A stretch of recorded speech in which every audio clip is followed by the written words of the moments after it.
बातमीपत्राचे प्रायोजक आहे Sai Siddhi Poddar learning school. Quality education wherever we go. Admission सुरू. आज संपर्क करा. Sai Siddhi Poddar learning school, Paregaon, taluka Yeola. नमस्कार, SK9 येवला न्यूजमध्ये आपलं स्वागत आहे. आता ब्रेकिंग बातमी लासलगाव येथून पाहत आहोत. लासलगाव येथे हल्ल्यात जखमी झालेल्या युवकाचा उपचार दरम्यान मृत्यू झाला असून त्याच्या निषेधार्थ लासलगाव येथे आज कडकडीत बंद पाळण्यात आलेला आहे. एकतर्फी प्रेम प्रकरणाच्या संशयातून लासलगाव रेल्वे स्टेशन परिसरात झालेल्या कोयत्याच्या हल्ल्यात कुंदन नरेश चौरिया हा युवक गंभीर जखमी झाला होता.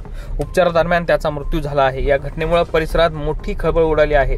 कुंदन चौरिया याच्या मृत्यूच्या निषेधार्थ नातेवाईक व मित्र परिवाराने लासलगाव बंदची हाक दिली असून या आव्हानाला व्यापाऱ्यांनीही प्रतिसाद देत आपली दुकाने स्वयंस्फूर्तीने बंद ठेवली. अचानक या बंदमुळे बाजारपेठेमध्ये शुकशुकाट पाहायला मिळत आहे. SK9 येवला न्यूजसाठी निफाड प्रतिनिधी योगेश सगर, निफाड. मेसर चंद्रशेखर दत्तात्रय शेंडे सराफ, विश्वासाची सर्वात जुनी परंपरा. येवले शहराच्या स्थापनेपासून प्रशस्त दालन, 916 हॉलमार्क अलंकार, नाविन्यपूर्ण व्हरायटी आणि गॅरंटीचं बिल. ठिकाण विठ्ठल मंदिर रोड, पाटील वाड्याजवळ, येवला.